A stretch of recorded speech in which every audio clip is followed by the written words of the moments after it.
Hi అండి, welcome back to my channel విందామా తిందామా. ఈరోజు నేను వెజ్ కట్లెట్స్ నేను ఎలా చేసుకుంటున్నానో చూపిస్తున్నాను. చూసారు కదా ఇంగ్రీడియంట్స్: 3 పొటాటోస్, 2 క్యారెట్, 1 బీట్రూట్, ఇంకా 10 నుంచి 12 బీన్స్ తీసుకున్నాను. వెజిటబుల్స్ ఆప్షన్ అండి, మీకు నచ్చినవి ఎక్స్ట్రా యాడ్ చేసుకోవచ్చు లేదా తీసేయచ్చు. ఫస్ట్ పొటాటోస్ బాగా వాష్ చేసుకుని బాయిల్ చేసుకుని మెత్తగా మ్యాష్ చేసి పక్కన పెట్టుకోవాలి.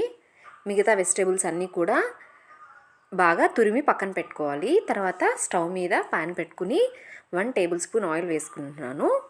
ఇందులోనే 7 నుంచి 8 గార్లిక్, ఇంకా 1 గ్రీన్ చిల్లీ 2 సన్న పీసెస్గా కట్ చేసి లైట్గా ఫ్రై అవనిచ్చాను. చూసారు కదా. ఇప్పుడు బీన్స్ వేసుకుని ఇవి 1 మినిట్ అలా ఫ్రై అవనిచ్చాను. చూసారు కదా. కొంచెం వేగగానే తురిమి పెట్టుకున్న క్యారెట్ ఇంకా బీట్రూట్ కూడా వేసేసి ఇది కూడా ఒక 1 మినిట్ ఫ్రై అవనిస్తాను. ఇవి ఎక్కువ ఫ్రై అవ్వాల్సిన అవసరం లేదు, జస్ట్ ఆ క్రిస్ప్ తెలియాలి, లైట్గా వేగితే సరిపోతుంది. ఇందులోనే చిటికెడు పసుపు, 1/2 టేబుల్ స్పూన్ కారము, 1/2 టేబుల్ స్పూన్ ఉప్పు, మీ టేస్ట్కి తగ్గట్టు అడ్జస్ట్ చేసుకోండి మసాలాస్ అన్నీ.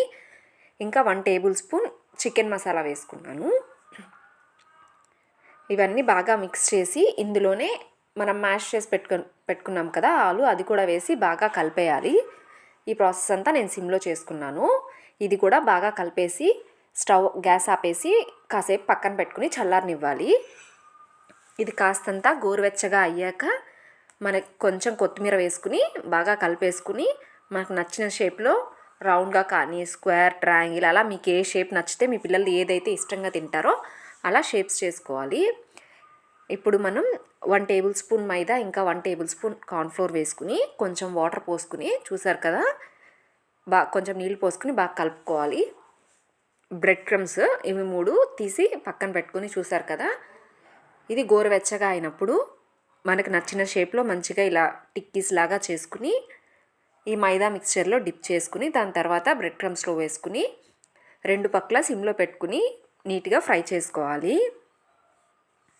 చాలా టేస్టీ అండి, హెల్తీగా కూడా ఉంటాయి. పైన క్రిస్పీగా లోపల సాఫ్ట్గా చాలా బాగుంటాయి. పిల్లలు కూడా ఇష్టంగా తింటారు. సో బ్రెడ్ క్రమ్స్ కూడా ఆప్షనల్, ఉంటే ఉప్మా రవ్వ వేసుకోవచ్చు లేదా అటుకుల్ని లైట్గా మ్యాష్ చేసి అదైనా వేసుకోవచ్చు. మీ దగ్గర ఏది అవైలబుల్గా ఉంటే అది ట్రై చేయండి. ఇప్పుడు స్టవ్ మీద కొంచెం ఆయిల్ వేసుకుని మనం ఇలా చేసి పెట్టుకున్నాం కదా టిక్కీస్, అవన్నీ ఇందులో వేసుకుని సిమ్లో మీడియం ఫ్లేమ్లో పెట్టుకుని 2 సైడ్స్ తిప్పుతూ ఒక 2 మినిట్స్ ఫ్రై చేస్తే సరిపోతుంది. లోపల ఆల్రెడీ బాగా ఉడికిపోయింది కదా, సో వేగాల్సిన అవసరం లేదు. మీకు బాగా క్రిస్పీగా లోపల కూడా కావాలంటే ఆయిల్ పెట్టుకుని డీప్ ఫ్రై చేసుకోవచ్చు. ఇలా అయితే బయట బాగా క్రిస్పీగా లోపల కొంచెం సాఫ్ట్గా, పిల్లలు కూడా బాగా ఇష్టంగా తింటారు. చూసారు కదా కలర్, ఈ కలర్ వచ్చినప్పుడు తీసేయండి. ఇంట్లో ఉండే వెజ్జెస్తోనే చాలా ఈజీగా చేసుకోవచ్చు మనము.